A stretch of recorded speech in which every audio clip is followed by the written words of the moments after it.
सभी प्रभु प्रेमियों को मेरा प्यार भरा राधे राधे। इस वीडियो में हम चर्चा करेंगे अक्षय तृतीया की। अक्षय तृतीया जिस दिन कोई भी शुभ कार्य करने पर बहुत बड़ा फल उसका मिलता है। इस दिन आप उपनयन संस्कार करा सकते हैं, इस दिन आप विवाह कर सकते हैं, इस दिन आप नव घर में नव गृह में प्रवेश कर सकते हैं और भी जो शुभ कार्य हैं वो आप कर सकते हैं। इवन आप भूमि भी खरीद सकते हैं, स्वर्ण भी खरीद सकते हैं और भी कोई ऐसा कार्य जिसकी आप चाहते हो कि रात दिन बढ़ते जाएँ, बढ़ते जाएँ, बढ़ते जाएँ। अक्षय तृतीया का मतलब है कभी न क्षय होने वाला कार्य।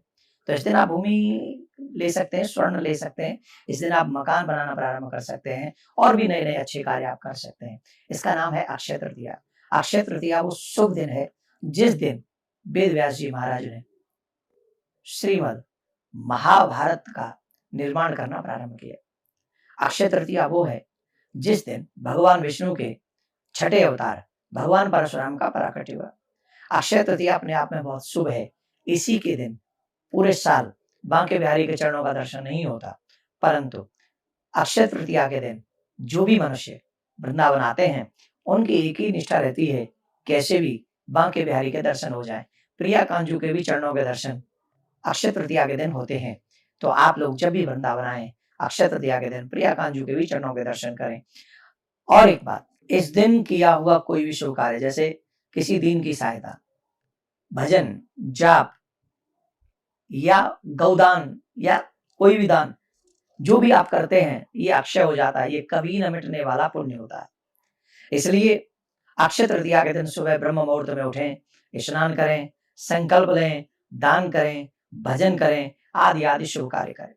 इन कार्यों को करने से आपके घर में सुख शांति समृद्धि भी आएगी और आप जो चाहते हैं आपकी मनोकामना भी पूर्ण होगी। मैं आपको शुभ समय बता देता हूं कि अक्षय तृतीया में कौन सा समय शुभ है पूजा का। इसमें आप अपने इष्ट की ही पूजा करेंगे, आपके जो भी इष्ट हो। वैसे तो लक्ष्मी नारायण की पूजा करें, प्रिया कांजू की पूजा करें, शिव की पूजा करें, जो भी पूजा आपके इष्ट है उनकी पूजा आपको करनी है और उन्हें जो प्रिय है वो सामग्री उनके ऊपर चढ़ानी है। ये आप समझ गए।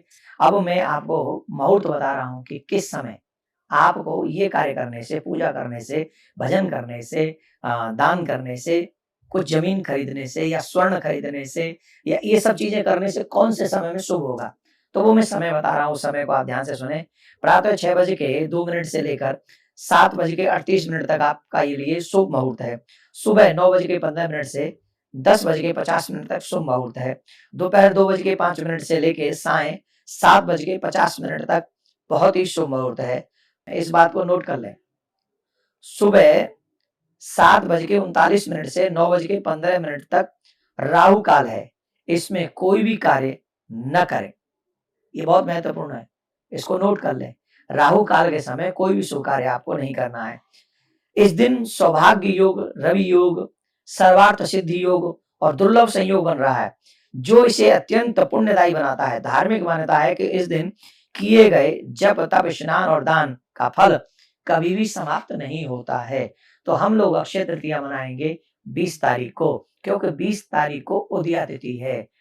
हमारे यहाँ पर उदया तिथि को मानते हैं। तो बिहार जी के चरणों के दर्शन भी 20 तारीख को ही होंगे। प्रिया कांजू के चरणों के दर्शन भी 20 तारीख को होंगे। प्रिया कांजू आपके मनोरथ सिद्ध करे, जो आप प्राप्त करना चाहते हैं वो प्राप्त हो, ऐसी प्रार्थना हम प्रिया कांजू से करते हैं। अधिक मास में ये कार्य कर लेंगे, निश्चित हजारों गुना लाभ उनको मिलेगा।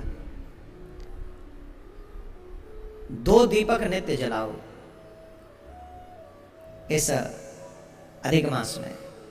एक आपके घर के प्रमुख गेट पर और एक तुलसी महारानी के।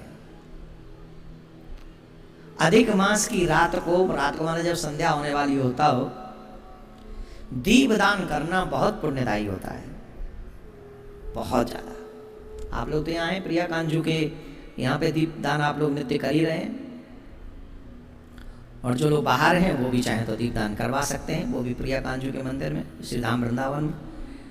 अधिक मास में दीपदान बहुत महापुण्यदायी माना जाता है। सूर्यास्त के बाद घर के मुख्य द्वार पर गाय के घी का दीपक जलाना चाहिए। इसके साथ ही तुलसी महारानी के पास में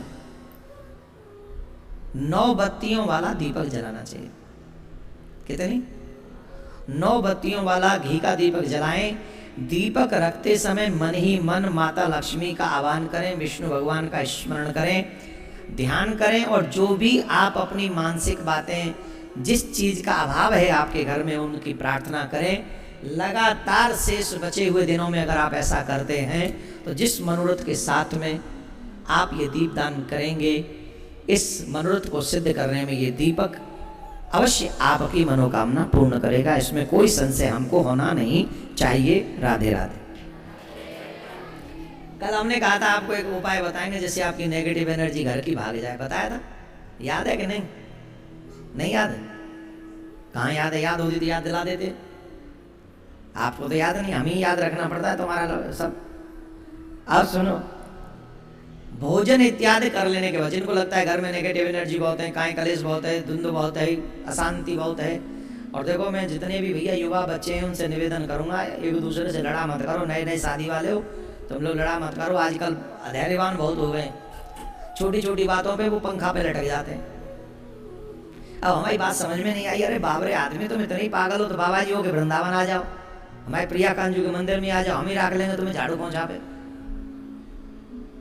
हाँ, रोटी तो दे ही देंगे। अरे मरने से तो अच्छा है। जो कई लोग तो मुंह देखना, अच्छा हम झाड़ू पहुंचा करेंगे, तो मरे के क्या करेगा? मरे को भूत बनेगा, भूत बनेगी, भूतनी बनेगी, और मरे के भूत भूतनी बन के क्या करोगे? पीड़न पे भागते डोलोगे, कबू काऊ के शरीर में को वहां से तांत्रिक आएगा, चू चू करेगा, ऐसे क्या करोगे? उससे तो लाख गुना अच्छा है कि झाड़ू करेंगे, पोछा करेंगे, प्रिया कांजू का दर्शन करेंगे और आरती में सम्मिलित होंगे, प्रसादी मिल जाए खा लेंगे, शेष जीवन ब्रज में बताएंगे। मरेंगे तो नहीं, जब तक वो मार न दे। तो ये अच्छा है कि भूत प्रेत बन के घूमना ज्यादा अच्छा? बोलो, जोर से बोलो। मरने से करोड़ों गुना अच्छा है कि वृंदावन में भीख मांग के खाओ, जियो और भजन करो, उसका करोड़ों गुना अच्छा है। लेकिन वृंदावन में आके जब यहाँ रहने लग जाओ तो त्रिकटबाजी मत करो। बस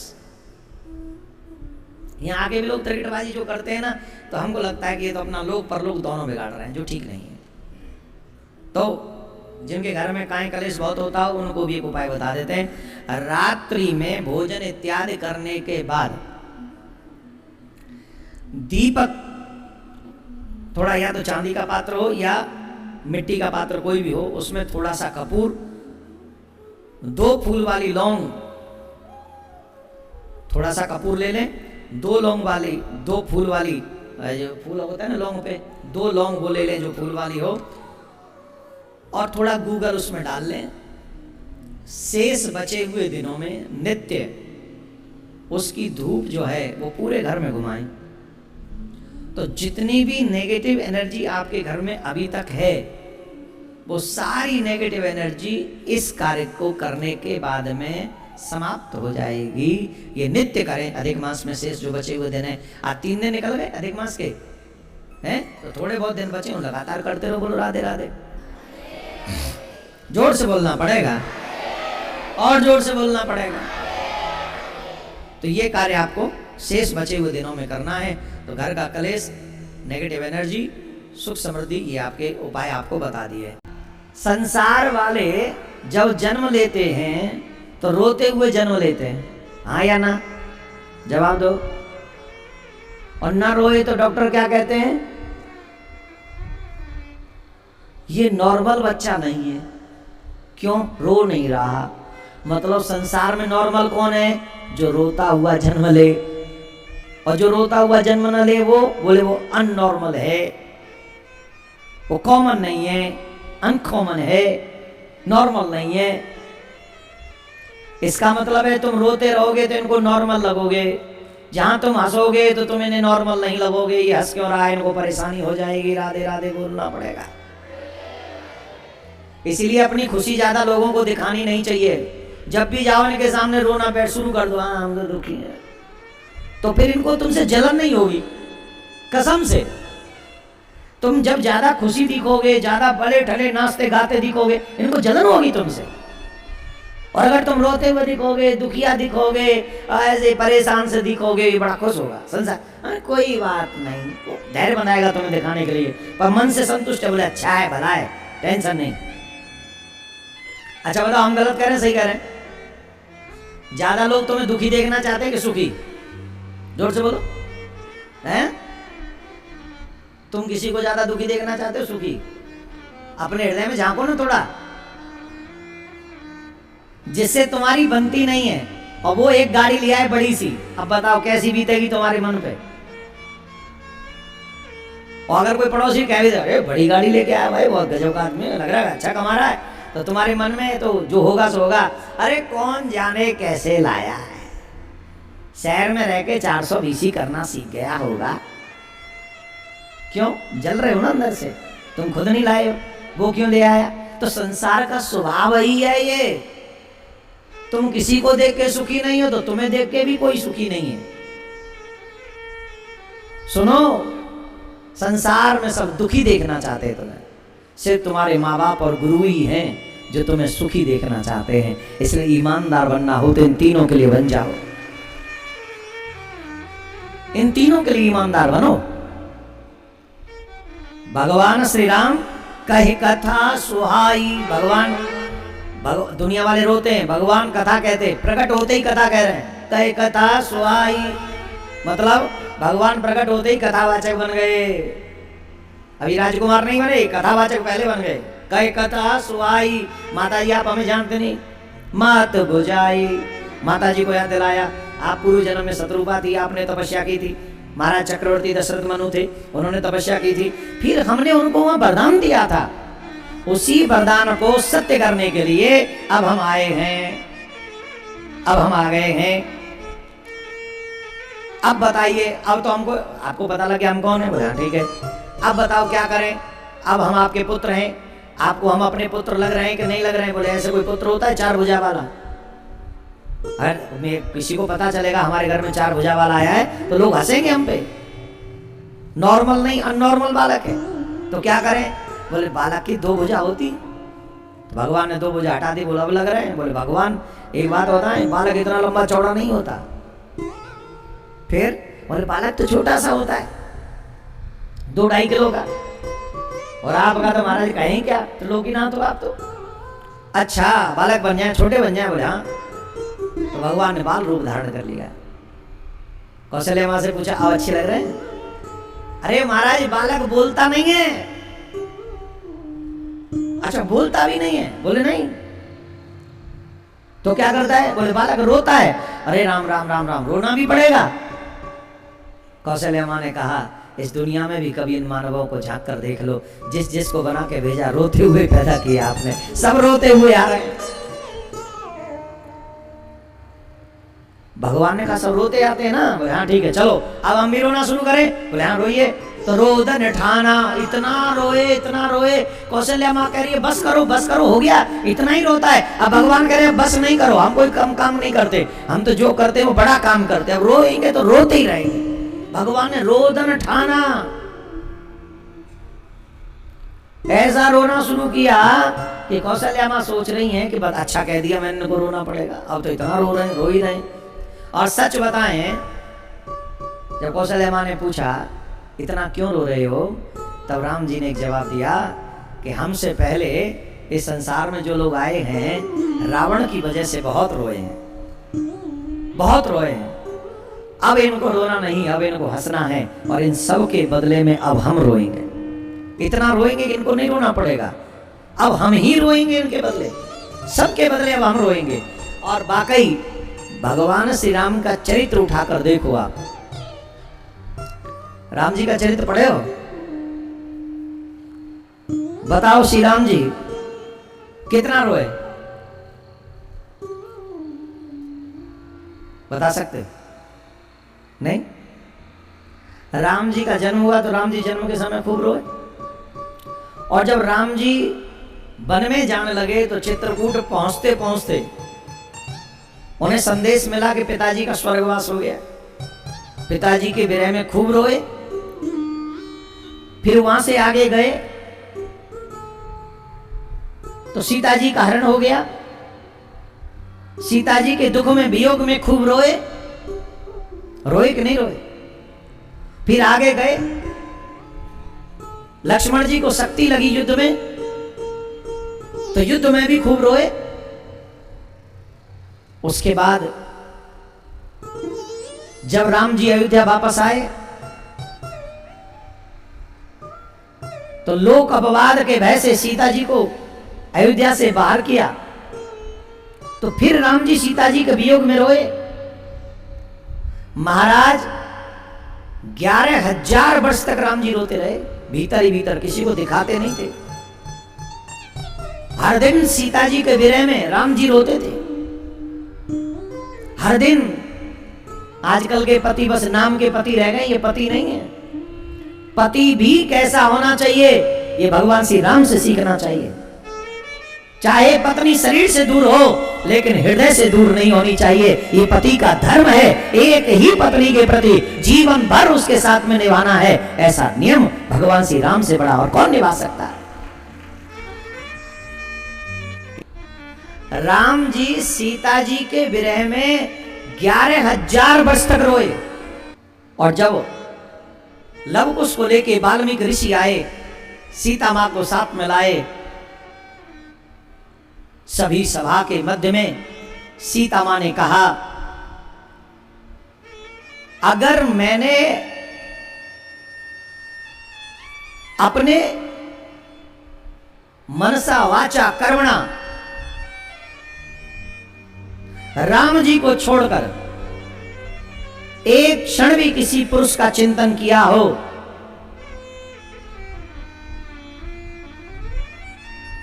तो मुझे संसार का भयानक पाप लगे।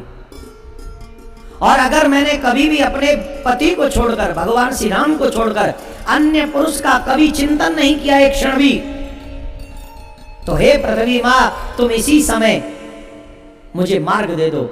मैं अब संसार में नहीं रहना चाहती, मैं अभी इसी समय अपने शरीर को त्याग देना चाहती हूं। सबके देखते देखते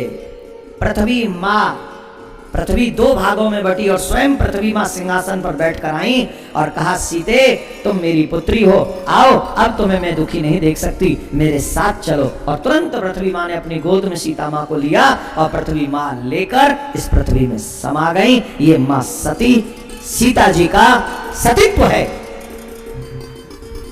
और जब सीता मां गई तो राम शेष अवतार की लीला जितने भी दिन बची वो भी दुख में ही रोते रोते ही बिताई। कबीरदास जी ने, अब जब बालक होता है तो पहले जन्म लेते ही बालक के छींक होती है। क्या होती है? छींक। क्योंकि जैसे ही बाहर आता है तो बाहर आते ही वायु का स्पर्श होता है, वायु का स्पर्श होता है तो छींक होती है, और छींकने के बाद में फिर रोता है। अच्छा एक बात बताओ, आप किसी काम से जा रहे हो और छींक हो जाए तो ये सगुन है क्या सुगुन? जोर से बोलो, जल्दी बोलो। ये शुभ है क्या शुभ है? जैसे तुम किसी काम से जा रहे हो और छींक हो गई तो इसे आप सगुन मानते हैं क्या अशुगुन मानते हैं? अरे बता तो दो, क्या मानते हो? अशुगुन मानते हो? तो जन्म के समय सबसे पहले छींक ही तो हुई। कबीरदास जी ने कहा, जन्मत पहले छींक वही, जन्मत पहले छींक वही, पाछे दीने रोए। उसके बाद ये रोए, रोना भी शुभ नहीं, अशुभ है। जन्मत पहले छींक वही और पाछे दिए रोए, कहे कबीर या जगत में भला कहां से होए। एक नहीं दो अशुगुन हो गए, एक तो छींक हो गई, ऊपर से रोना पड़ा। तो अब बताइए शुभ कैसे होगा? सब तो अशुभ ही अशुभ होगा। बोलो राधे राधे। अरे धीरे बोल रहे, वैसे बात नहीं बनेगी, जोर से बोलना पड़ेगा। और ये अशुगुन हमको हो चुके हैं ऑलरेडी, तो शुभ कैसे होगा? बोले एकमात्र गुरु की शरण में जाने के बाद भगवान के नाम का आश्रय ले लो। जिन लोगों ने भगवान के नाम का आश्रय ले लिया है, अशुगुन होने के बाद भी उनके जीवन का शुभ फल मिलेगा। और जिन्होंने भगवान के चरण नहीं ग्रहण किए, उनका फिर मानव जन्म लेने के बाद भी कोई फल लाभ मिलने वाला नहीं है। राधे राधे बोलना पड़ेगा। तो जब कौशल्या मां ने कहा कि रो, सुने बचन सुजाना, रोदन ठान, वह बालक सुर हो